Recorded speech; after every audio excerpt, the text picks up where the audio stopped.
이거 19절 보니까 생각나네요. 신천지가 그래갖고 넥타이맨 목사님 그림을 그려갖고 여기 앞에도 목사님이고 뒤에 꼬리가 있는데 그 꼬리도 목사님 얼굴이에요. 괴상하게 그려놨어요. 괴상하게. 몸통은 말이고 몸통은 말인데 얼굴은 이게 목사님 넥타이맨 얼굴, 꼬리도 넥타이맨 꼬리 얼굴. 야, 그래서 이걸 보면서 야, 여기에 간다고? 진짜 참담한 거예요. 그래서 여러분들, 그래서 우리가 배워야 되는 것 같아요.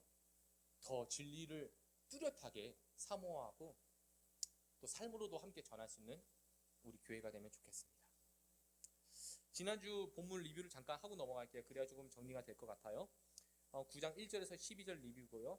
1절을 보시면 하늘에서 떨어지는 별로서 이야기가 시작됩니다. 이 하늘에서 떨어지는 별은 사탄의 권세로 해석되어지죠. 그리고 그 권세가 어린 양으로부터 무저갱의 열쇠를 받아갖고 그 사탄의 권세가 무저갱을 엽니다. 이 무저갱은 끝없는 저수지 또는 끝없는 우물로 말씀드렸죠. 거기가 이제 악한 영들의 감옥쯤으로 추정되어집니다. 누가복음에서 나왔었던 바로 의하면은. 자, 그래갖고 그것이 그 악한 세력들이 막 이제 그 영체들이 나와갖고 온 땅을 덮어버려요. 황충의 모습같이. 그래서 여러분들 지옥의 권세들이 나왔으니까 이 세상이 어떻게 변하겠어요? 지옥같이 변하는 거예요. 지옥같이. 그래서 사는 게 지옥인 게 맞아요. 왜냐하면 지옥 권세들이 덮어버렸기 때문입니다. 그런데 이 황충의 모습들은 사실 황충이라는 이미지는 무엇이었죠? 출애굽기에서 나왔던 10가지 재앙, 파괴의 이미지입니다. 그래서 심지어 이 황충의 대장 이름이 뭡니까? 아볼론, 히브리어로는 아바돈. 그런데 이제 우리말로 따지면 그게 파괴라는 뜻이에요, 여러분들. 그래서 황충도 같은 이미지 언어고요, 아볼론도 같은 음력으로 우리가 볼 수 있습니다. 그럼 과연 이 파괴가 어떤 파괴냐? 사실 이것도 의미의 확장으로 지나가고 있기 때문에 시대적으로 해석을 하자면은 저는 개인적으로 봤을 때 정신적 고통이라 말씀드렸습니다. 왜냐하면 여기서 쓰여져 있던 본문의 내용들이 죽고 싶어도 죽지 못하는 경우라고 했어요. 그런데 우리가 냉장고에 먹을 것이 좀 없다고 해서 죽고 싶어요? 우리가 혹시 자동차가 조금 낡았다고 해서 죽고 싶은 마음 듭니까? 내가 월급이 조금 적다고 죽고 싶은 마음이 들어요? 그렇지 않아요, 여러분들. 혹시 내가 좀 키가 작아서 죽고 싶어요? 그렇지 않다니까요. 그런데 우리가 언제 죽고 싶다라는 생각을 하게 되냐면 스트레스예요. 정신적 스트레스. 그렇죠. 근데 이 정신적 스트레스가 아름다움 때문에, 어떤 강력함 때문에, 어떤 문화의 어떤 혜택을 누리지 못함, 비교, 막 이런 여러 가지 것들이 정신적으로 나를 괴롭게 해요. 이 정신적인 고통이야말로 보이지 않는 영적 세력이 우리를 붙잡고 있는 증거가 아닐까. 그리고 그 정신적인 고통의 심연이 뭐예요? 끝없는 욕심이죠. 우리가 정신적으로 고통을 왜 받아요, 여러분들? 그 이유는 하나예요. 끝없는 욕심 때문이죠. 그래서 여기서도 성도는 안심할 수 있다. 왜요? 예수 그리스도께서 그 구멍이 아니라 새로운 새 가죽 부대가 되어 주셨으니까. 그래서 우리는 거기서 새 언약, 새 포도주를 넣은 사람들이니까. 그래서 우리는 죄악된 탐욕과 세상의 헛된 욕심을 버리고 예수 그리스도 안에서 누릴 수 있는 평안을 날마다 공급받아야 된다라고 말씀드렸습니다. 자, 이번 주는 이제 화에 대한 이야기를 또 하게 됩니다. 우리 13절 다시 한번 읽어볼게요. 시작. 여섯째 천사가 나팔을 불매 내가 들으니 하나님 앞 금제단 넷불에서 한 음성이 나서. 자, 지금 이 장소가 중요한 것 같습니다. 하나님 앞 금제단. 여러분들 이 금제단 몇 번이고 나왔죠? 하나님 앞 금제단이 무엇이냐면 성도들의 기도가 함께 받아져서 하나님 앞에 딱 선 거예요. 그리고 그 기도의 내용이 뭐였어요? 하나님 우리를 위해서 우리를 구원하소서. 이 말은 우리를 고통스럽게 하고 우리를 위협하는 저 악한 세력들을 멸하시고 우리를 구원하소서가 됩니다. 그래서 하나님의 구원은 이집트를 여러분들 하나님 심판하셨어야 되죠. 왜 심판합니까? 이집트 그냥 미웠어요? 아니에요. 하나님 백성을 구원하기 위해서는 심판이 동반돼야 된다는 거죠. 마찬가지로 여기서도 지상교회를 하나님께서 구원하시기 위해서는 반드시 지상에 속한 이들에 대한 심판이 있어야 된다. 이것이 천상의 기도였어요, 여러분들. 하나님께서 금제단에 받든 기도였다고요. 그런데 지금 여기서 그거보다 더 중요한 하나의 또 내용이 나오는데 제단 뿔이에요, 여러분들.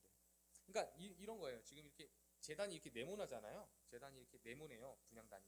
그럼 여기에 이렇게 이런 식으로 뿔이 이렇게 있고 여기에도 뿔이 이렇게 있고 이렇게 있고 이게 막 무슨 멋있게 막 쫙 있는 게 아니라 그냥 이렇게 조그맣게 있어요. 조그맣게 뭐 한 사람 손보다 좀 길게 이렇게 사방 위에 있어요. 이렇게 뿔들이. 그래서 이 뿔들에 대한 해석은 학자들마다 좀 견해가 다른데 아마 가장 많이 지지받는 거는 이제 재단에다가 이제 짐승들 각을 떠갖고 여기다 올려서 불을 태워야 되잖아요. 그러니까 재단에 죽은 짐승을 갖고 오는 게 아니라 산 짐승을 거기서 잡는 거거든요. 피를 뿌려야 되니까. 그래서 이 재단에다가 이렇게 뿔에다가 아마 그 마지막 그 가축들을 묶었을 것이다. 줄로. 묶기 위해서 사용된 뿔로 생각이 되어져요. 그런데 성경에서는 어쨌든 뿔이라는 이미지 자체를 구원으로 많이 해석하려 합니다. 근데 여러분들 혹시 아도니아라고 여러분들 기억하십니까? 솔로몬이 왕이 됐어야 되는데 솔로몬 말고 그 누구죠? 압살롬의 동생. 압살롬의 동생. 다윗의 네 번째 아들이죠. 이 아도니아가 이제는 내가 왕이야. 압살롬 형 죽었으니까 그 차순위가 나잖아. 내가 왕이야를 외쳐요. 그런데 알고 보니 누가 왕이 되어야 돼요? 솔로몬이 왕이 되는 거예요. 그때 아도니아가 그 얘기를 듣고 이제 자기가 반역죄가 된 거예요. 반역자가 돼버린 거예요. 졸지에. 그래갖고 어떻게 합니까? 성소로 가서 제단뿔을 잡고 말을 해요. 나 제단뿔 잡았다. 나 제단뿔 잡았다. 이렇게 얘기를 해요. 그래서 아도니아가 살아요. 실제로 죽임당하지 않죠. 제단뿔을 잡아갖고. 반면에 여러분들 근데 요압, 다윗의 군대 장관 요압도 나중에 그 반역이 실패로 끝난 걸 알고 어디를 가요? 계속 막 제단 가갖고 제단뿔 잡아요. 제단뿔 잡았는데 걔는 거기서 죽임당해요. 요압. 그 마찬가지로 아도니아도 그때는 살았지만 나중에 또 성적 문제로 인해서 그냥 죽어버리죠. 여러분들 결국에는 이 제단뿔은 아마도 그들에게 있어서는 어떤 구원적 상징이 있었기 때문에 함부로 손대지는 않았던 것으로 보여집니다. 그래서 어쨌든 이 뿔은요 구원의 메시지로 선포되어집니다. 물론 여러분들 저는 이 두 가지 에피소드에서 발견할 수 있었던 그거 같아요. 요압은 피를 많이 흘렸거든요. 죽이면 안 될 사람까지 죽였잖아요. 압살롬 죽이지 말랬잖아요. 왕께서. 근데 죽여버리죠 한 번에. 자기의 어떤 기득권을 위해서 죽인 거잖아요. 다윗이 계속 왕이 돼야 자기도 그 기득권을 유지할 수 있으니까. 그러니까 그것을 다 알면서도 어겼다라는 거죠.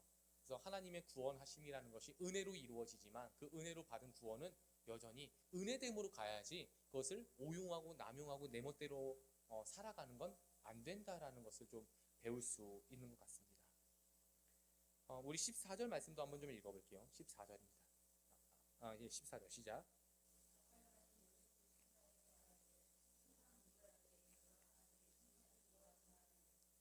네, 그 계시록 7장에 보면 여러분들 사방팔방에서 불고 있는 네 지역 동서남북에서 불고 있는 바람을 붙잡은 천사들이 등장하죠. 그런데 그 천사들은 대천사고요. 그 대천사가 붙잡은 그 바람이 헬라어로 에이르라고 해서 아이르라고 해갖고 제가 그것을 악한 권세, 에베소서 2장에 쓰여진 단어랑 똑같았고 또 계시록 9장에서도 또 아이르가 한번 나왔었죠. 그 황충이 나올 때. 그래서 여러분들 여기서의 네 천사는 사실은 아마 타락천사로 보여집니다. 그러니까 결박되었었던 천사로 지금 묘사하고 있거든요. 그러니까 아마도 대천사들이 붙잡고 있었던 세상에서 난장판을 치던 그 악한 권세를 붙잡고 있었거든요. 근데 이제 그들이 그 결박에서 노임을 받게 된 거죠. 그럼 이제 그 악한 천사들이 노임을 받고 이제는 세상의 사람들을 죽이게 됩니다. 그럼 이들을 왜 천사라고 부르냐? 저는 이렇게 생각해요. 여러분들 하나님께서는요 되게 악도 사용하십니다. 악을 선한 도구로도 사용하십니다. 여러분들 하나님께서 유대인들을 위해서 어떤 일을 이루시냐면은 바벨론을 사용하셨어요. 갈대아인을. 그렇죠? 갈대아인을 통해서 예루살렘 성전을 다 부셔버리죠. 그리고 나서 어떻게 해요? 하나님께서 새로운 성전을 세우세요. 그들로 하여금 구약 성경을 만들어내게 하십니다. 자녀 세대들에게 하나님됨을 전할 수 있는 회당 문화를 만들어냅니다. 자, 이런 것처럼 하나님께서 얼마든지 악도 사용할 수 있다. 하지만 그렇다고 해서 필요악이 존재하는 것은 아닙니다. 왜냐하면 하나님의 영원한 나라에는 악이 없으니까. 필요악이라는 건 없지만 이 세상에 있는 악도 하나님은 사용하실 수 있다라는 것과 더불어 이것은 본문 내용과는 상관없지만 우리가 율법과 어떤 도덕, 윤리 이런 것들이 좀 있어요. 예를 들어서 우리 그리스도인들은 점치면 안 돼요. 무당 찾아가면 안 되는 거예요. 요즘에 아세요 여러분들? 지금 그 무당들 되게 인기 많은 거? 뭐 파묘도 한 건 했고 제가 기사를 봤는데 하여튼 엄청 인기가 많아졌어요. 아마도 뭐 우리나라 최우선에 있는 그분들의 영향이 또 아닐까, 영적 영향이 아닐까라는 생각도 듭니다. 어쨌든 그런데 하나님께서는요, 그리스도인들은 그렇게 하면 안 되는데 하나님은 무속을 통해서 역사할 수도 있다. 어때요, 여러분들? 어떻게 생각하세요? 하나님 절대 그럴 수 없어요, 여러분들? 있어요, 여러분들. 분명히 있어요. 율법은 사람에게 주어진 거지 하나님에게 주어진 게 아니잖아요. 그래서 아주 가끔은 스님들도 뭐 누구한테 뭐 교회 가봐라라고 얘기도 한다고 하고, 우리가 들은 어떤 간정들에서는 무당들도 자기보다 더 센 신 하나님을 한번 믿어봐라 뭐 이런 얘기도 한다고 하잖아요. 그런 걸 생각했을 때는 아마도 하나님께서는 율법을 또한 초월하신다. 하지만 그렇다고 해서 율법을 어기는 건 아닌 어떤 이런 하나님만의 고유한 신비 영역이 있다는 거 우리가 좀 기억해보고 넘어갑니다. 자, 어쨌든 이 타락 천사들조차도 하나님의 어떤 심판적 도구로서 부림받는 존재라고 생각했을 때는 천사로 표현해도 되죠, 여러분들. 하나님의 일을 하는 존재들이 되었으니까요. 자, 그런데 이 천사들보다 더 중요한 이미지가 있어요. 그게 바로 유브라데스 강입니다. 왜 유브라데스 강을 써놨을까? 여러분들 유브라데스가 어디에서부터 나온지 아십니까? 창세기 1장에서부터 나와요. 창세기 1장에 보면은 동산 기원에 뭐 비송강이 있고, 그렇죠? 그 중에 하나가 유브라데스예요. 그런데 이 유브라데스가 북쪽에 있거든요, 이렇게. 근데 그 북쪽으로 어떤 나라들이 있었으면 아수르가 있었고요, 바벨론이 있었고요, 페르시아가 있었고요, 로마도 거기서 와요. 그러니까 날마다 이 이스라엘이 침공을 받고 어떤 굉장히 나라의 존망이 위기에 처할 때는 그 유브라데 강으로부터 세력들이 온 거예요. 그러니까 우리로서는 당연히 지리학적으로 봤을 때 이런 거예요. 우리가 지금 남측에 있잖아요. 그러니까 지리학적으로 봤을 때 한강을 다 넘어와야 되는 거예요. 북한이 오든 중국이 오든 러시아가 오든 우린 남쪽에 있으니까. 그런데 우리 조상들이 옛날 생각하면 어떻게 하냐면은 저거 한강만 넘으면 나쁜 놈들이구나. 한강 이북으로는 다 나쁜 놈인가 보다.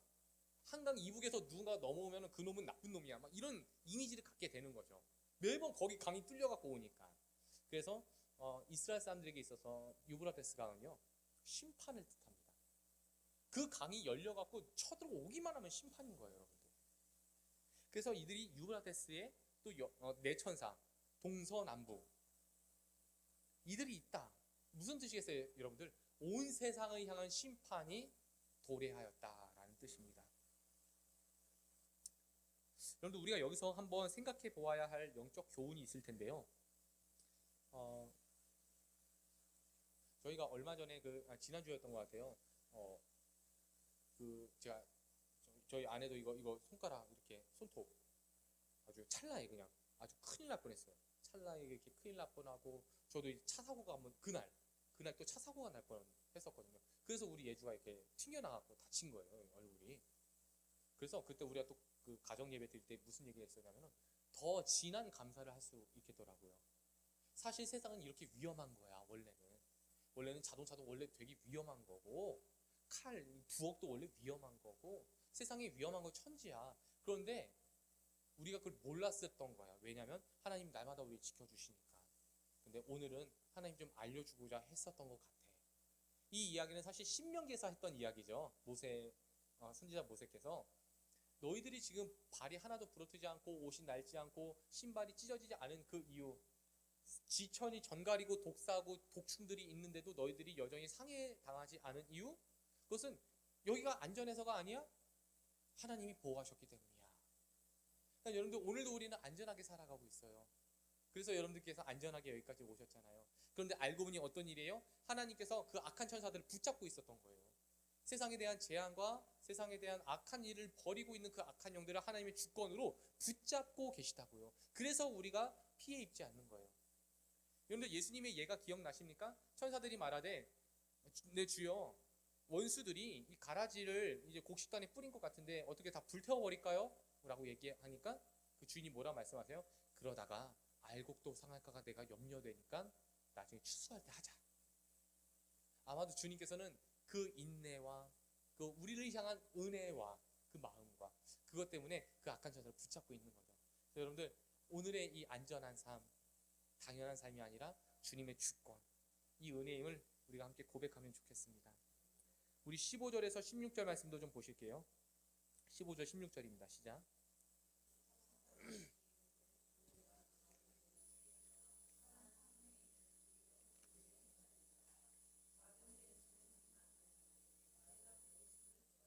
아멘. 이게 근연이라고 해갖고 처음에 좀 당황스러웠었는데 이거를 이응으로 이게 바꿔도 될 텐데 그렇죠? 근연월시에 해서 제가 특별히 16절 한번 말씀드렸었는데 2만만 여러분들 2만 곱하기 만이면 얼마예요? 수치상으로 만에다가 공 4개 붙이면 되잖아요. 네, 2억이죠. 2억.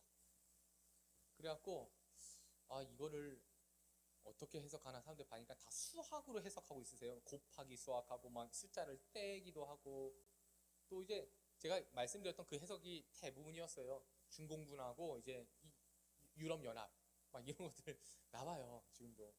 그래서 지금 뭐 우크라이나 전쟁 얘기 또 나오고 있고 막 그러더라고요. 제가 보니까 모르겠어요. 그들이 이야기가 맞을지 틀릴지는 모르겠지만 근데 지금 이게 과연 21세기를 겨냥하고 했을까? 그렇지는 않았겠죠. 아마도 여러분들 사도 요한은요 이미지 언어를 선택했을 때는 저는 여러분들 이렇게 생각해요. 요한계시록을 보다 보면 여러분들 언제는 요한이 내가 들었노라 라고 얘기해요. 지금 여기서 뭐라고 해요? 내가 그 수를 보았노라예요? 세었노라예요? 내가 그 수를 들었노라예요. 또 때때로는 어떤 그림의 어떤 모습에 대해서는 내가 보았노라라고 되어 있어요. 예를 들어 볼게요. 계시록 5장에서 사도 요한이 이제 장로가 불러요. 이리로 올라오라 해서 사도 요한이 갑니다. 올라갔더니 내가 이제 유다의 사자를 보여줄게. 유다의 사자를 보여준다고요? 그걸 들었어요. 유다의 사자라는 단어를 들었어요. 그래서 뒤를 딱 돌아봤더니 뭐가 보였어요? 죽임당한 어린 양이 보인 거예요. 그러니까 이런 거예요, 여러분들. 지금 사도 요한이 듣는 것이 있고요. 사도 요한이 보는 것이 있어요. 듣는 건 들었다고 해서 그 수를 보통 써요. 그 내용을 보통 써요. 그리고 본 거는 본인이 해석하게 두신 것 같아요. 제 생각에는. 하나님께서 사도 요한의 어떤 영감 있는 해석과 그때 있었던 어떤 문학적 구조와 그가 배움이 있으니까 또 그 시대를 향한 그 성도를 향한 마음이 잘 스며들 수 있는 그림을 사도 요한은 그려냈을 거라 생각을 합니다. 그래서 아마도 우리는 굉장히 어렵지만 그 시대의 교인들에게 있어서는 굉장히 또 탁월한 방법이었으리라 생각을 하고요. 여기서 사도 요한은 마병대의 수를 2만만이라고 들었다고 합니다. 그래서 많은 학자들은 이제 그 다윗의 노래를 가지고 오더라고요. 사울이 죽인 자는 천천히요 다윗이 죽인 자는 만만이로다. 그거 외에는 뭐 크게 없어요. 또는 그것도 어떤 것도 갖고 왔냐면은 미가서에 여호와 하나님께서 내가 천천의 수양과 만만의 순양의 기름인들 기뻐하겠느냐. 거기서의 만만. 그러니까 없는 거예요. 이런 표현들이 거의. 가져온다고 한들 문맥과 너무 달라요.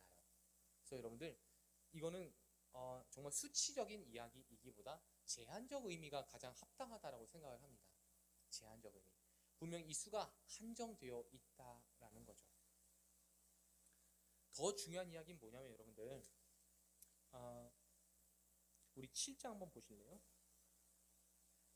7장 9절 한번 읽어볼게요. 7장 9절입니다. 시작.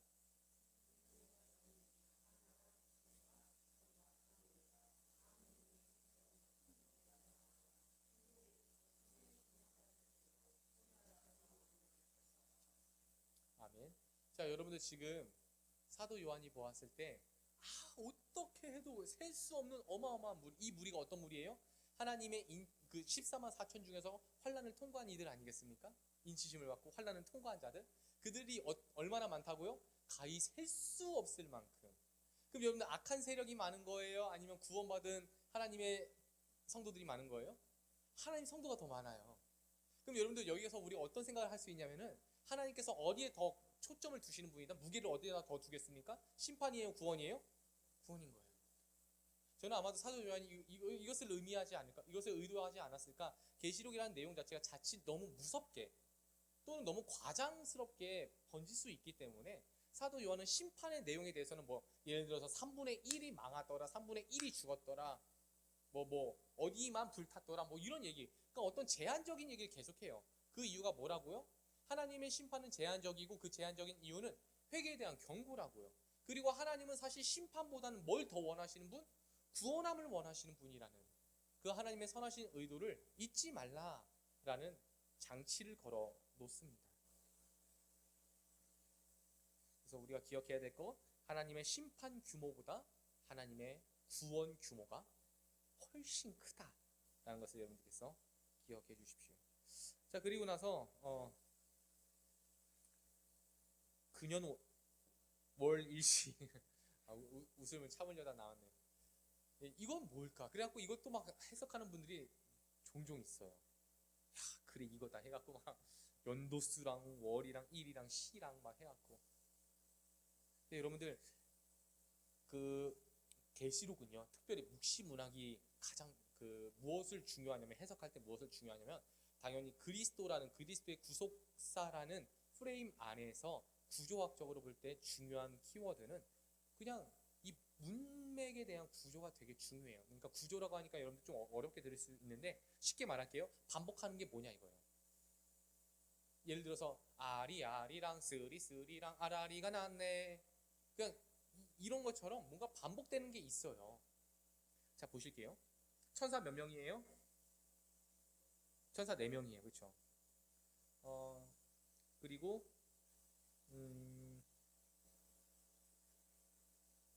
지금 뭐뭐 써 있어요? 연, 월, 일, 시 몇 개예요? 4개예요. 그리고 뒷장에 가서 21절 보시면 여러분들 죄악의 항목이 좀 써 있거든요. 나열돼 있어요. 뭐뭐 있어요? 살인, 복술, 음행, 도둑질. 몇 개예요? 이거예요, 여러분들. 지금 이 4라는 수를 반복하는 거거든요. 그럼 히브리인들에게 있어서 4가 무엇인가를 보았을 때 우리가 알 수 있겠죠. 세상이에요, 그냥. 그러니까 이거를 두고 지금 막 연월일시를 해석하려고 하지 않는 게 좋아요. 그냥 하나님께서 어떤 타임라인을 하나님 정하신 게 있어요. 세상을 두고. 그러니까 그렇게 보는 것이 지금으로서는 가장 적합합니다. 이걸 두고 막 몇 년도, 몇 월, 며칠, 몇 시. 지금 사도 요한은 그 얘기를 하진 않아요. 그런데 적어도 구조학적으로 보았을 때 4라는 수를 끊임없이 집어넣습니다. 죄악의 항목도 세상의 죄악이라는 거겠죠. 또 이 시간대도 세상에 어떤 특별한 시간대가 있으리라 생각을 해요.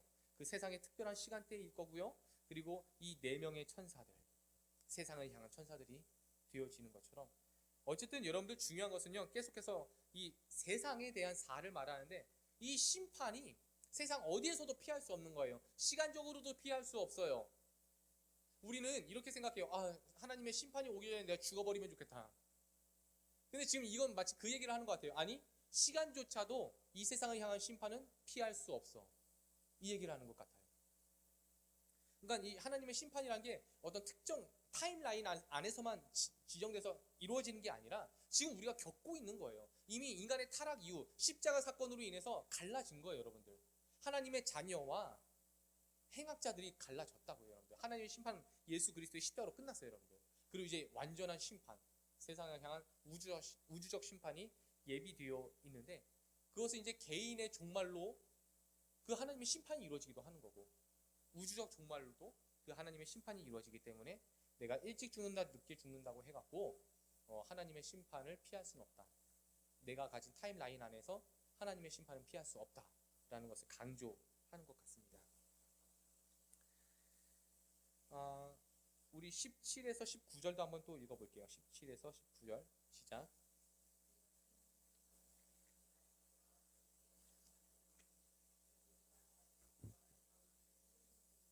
또 말들의 머리는 사자 머리 같고 그 입에서는 불과 연기와 유황이 나오더라.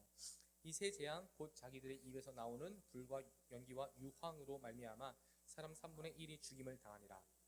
이 말들의 힘은 입과 꼬리에 있으니 꼬리는 뱀 같고 머리가 있어 이것으로 해하더라. 아멘. 역시 또 어려운 그림이죠. 그래서 이 9장을 푸는데 제가 한 4시간 이상 막 묵상했던 것 같아요. 그림들이 너무 많아서. 그래서 여러분들 생각해보면 웃기지 않아요? 말인데 사자 머리 같은 말이고, 그러니까 몸통이 말인가 봐요. 머리가 있는데 꼬리도 있어요. 근데 그 꼬리가 또 뱀꼬리 같이 생겼는데 또 얼굴이 달려 있대요. 이거 어떻게 하냐고요. 그래서 아마도 질서가 무너진 것 같아요. 제가 볼 때 그림으로 봐도 이건 질서가 무너졌고요. 머리가 꼬리 역할하고 꼬리가 머리 역할하니 뭐 이거 어떻게 합니까? 무질서합니다. 자, 무질서한 이 존재에게 특징이 반복되는 특징이 있어요. 무엇이냐면 그 입에서 뭐가 나오냐면 불과 연기와 유황이 나옵니다. 이걸 2번 반복했어요. 그럼 여기에 주목하라는 뜻이에요. 근데 여러분들 아십니까? 구약 성경에 이 존재가 있어요. 딱 한 번 나와요. 입에서 불과 유황과 연기를 뿜는 존재가 딱 한 번 나왔어요. 언젠지 아세요? 맞아요. 욥기 41장 가보세요.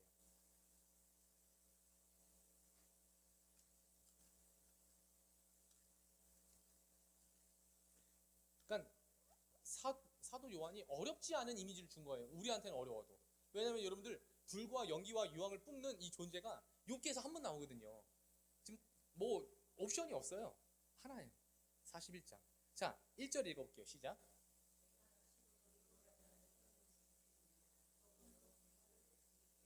자, 리워 야단인데 제가 가진 성경에는 하마라고 써 있어요. 악어로도 볼 수 있대요.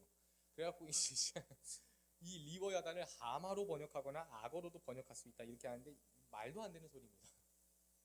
적어도 우리가 아는 악어나 하마의 입에서는 불이 나오지 않죠. 자, 이 리워 야단이란 존재를 그냥 그대로 두고 어떤 존재냐 풀지 말고 그대로 둡시다. 그냥 그대로 해서 19절에서 20절도 한번 보세요. 19절에서 20절 시작. 그것의 입에서는 횃불이 나오고 불꽃이 튀어나오며 그것의 콧구멍에서는 연기가 나오니 마치 갈대에 태우는 솥에 끓는 것과 같도다. 그 입김도 또 얘기가 나오고. 자, 그러니 리워 야단으로 보여집니다. 근데 여러분들 그럼 우리가 욥기 얘기를 좀 해봐야 될 것 같아요. 욥기 얘기를. 지금 이 구간은 어떤 구간인지 아시죠? 욥이 막 하나님에 대해서 나 의롭다 막 또 막 얘기하다가 이제 지쳤어요. 지쳤는데 하나님이 그 폭풍 중에 나타나갖고 하시는 말씀이 이건 거예요.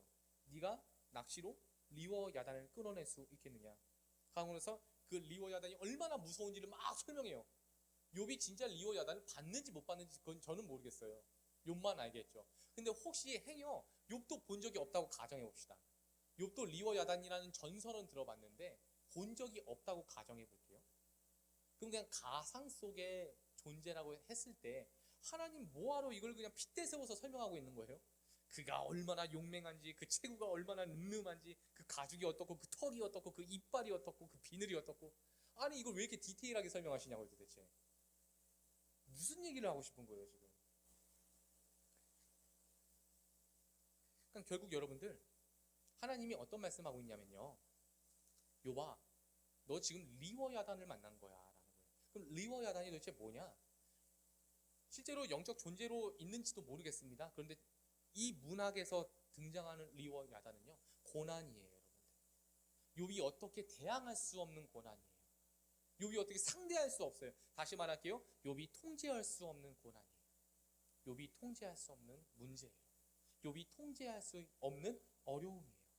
그런데 41절 1절에서 뭐라고 얘기하는지 아세요? 나는 그거 낚시도 할 수 있어. 누가요? 하나님. 하나님은 통제 가능한 분이세요. 하나님은 이 리워 야단을 통제할 수 있는 유일한 분이십니다. 하나님은 우리의 고난과 우리의 어떤 어려움조차도 통제할 수 있고요. 그것을 통해서 우리를 성장시키기도 하시고요. 그것으로 하여금 우리를 보호하기도 하십니다. 그걸 이기게 하기도 하시는 분도 역시 하나님이라는 거죠. 그래서 여러분들 세상에서 벌어지는 악한 일들, 고통스러운 사건들, 그리고 우리가 통제할 수 없는 개인의 영역들, 그 문제들, 그럴 때 그것을 직면했을 때 우리의 마음은 불안할 거예요. 우린 두려울 거예요. 과연 내가 이 문제로부터 노임을 받을 수 있을까? 내가 이 문제로부터 평안과 자유를 정말로 내 생에 얻을 수 있을까? 여러분들 그 키워드는 하나님께 있다라는 겁니다. 너는 그것을 통제할 수 없지만 나는 할 수 있어. 나는 그거 낚시도 할 수 있어. 너는 그거 잠잘 때도 못 건드릴 거 그렇게 얘기하시잖아요. 그것이 잠잘 때 너 그거 찌를 수는 있어? 네가 찌른다고 했을 때 그 최첨단의 무기가 과연 그거 뚫을 수는 있을 것 같아? 네가 어떤 모든 방법을 동원해도 너는 이길 수 없어. 무엇을요? 고난을. 고난은 하나님만이 통제하시는 신비의 영역입니다. 단순히 이것을 고난을 그래서 악하다고 말할 수는 없어요. 하나님의 영역이기 때문이죠.